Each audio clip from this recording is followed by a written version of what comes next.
যুক্তরাষ্ট্রের নবনির্বাচিত president Donald ট্রাম্পের প্রশংসা করেছেন রুশ প্রেসিডেন্ট ভ্লাদিমির পুতিন। তাকে অভিজ্ঞ এবং বুদ্ধিমান রাজনীতিবিদ হিসেবে উল্লেখ করেছেন তিনি। তবে ট্রাম্পের নিরাপত্তা নিয়ে চাঞ্চল্যকর বার্তা দিয়েছেন পুতিন। বৃহস্পতিবার কাজাখস্তানে এক বৈঠকের পর পুতিন মার্কিন নতুন প্রেসিডেন্ট সম্পর্কে এই মন্তব্য করেন। তিনি বলেন, মার্কিন নির্বাচনের প্রচারণায় যেসব ঘটনা ঘটেছে তাতে আমি স্তব্ধ। ট্রাম্পের বিরুদ্ধে যে হত্যা চেষ্টা চালানো হয়েছে সেই সবও উল্লেখ করেন পুতিন। রুশ প্রেসিডেন্ট বলেন, আমার মতে ট্রাম্প এখন নিরাপদে নেই। দুর্ভাগ্যবশত যুক্তরাষ্ট্রের ইতিহাসে বিভিন্ন ঘটনা ঘটেছে। আমি মনে করি ট্রাম্প বুদ্ধিমান এবং আমি আশা করি তিনি সতর্ক থাকবেন এবং এটি বুঝতে পারবেন। এছাড়া মার্কিন প্রেসিডেন্টের নির্বাচনী প্রচারণায় যেভাবে ট্রাম্পের পরিবারের সমালোচনা হয়েছে তা নিয়েও হতবাক বলে উল্লেখ করেছেন পুতিন।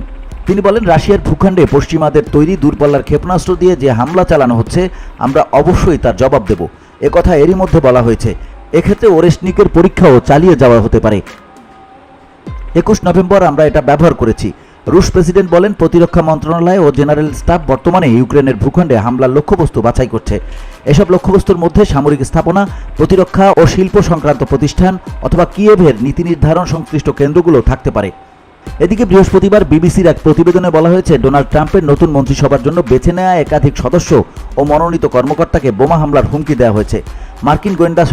মার্কিন গোয়েন্দা সংস্থা FBI জানিয়েছে, গত মঙ্গলবার রাতে এবং বুধবার সকালে ট্রাম্পের মন্ত্রিসভার মনোনীতদের বেশ কয়েকজনকে হুমকি দেওয়া হয়।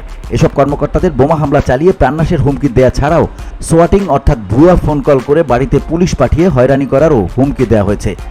বিবিসির প্রতিবেদনে আরও বলা হয়েছে, ট্রাম্পের নতুন প্রশাসনের প্রতিরক্ষা, আবাসন, কৃষি ও শ্রম মন্ত্রণালয়ের মন্ত্রী পদের জন্য মনোনীত ব্যক্তিসহ অন্তত 9 জনকে হুমকি দেওয়া হয়েছে। এ তালিকায় জাতিসংঘে মার্কিন রাষ্ট্রদূত হিসেবে ট্রাম্পের মনোনয়ন পাওয়া ব্যক্তিও আছেন।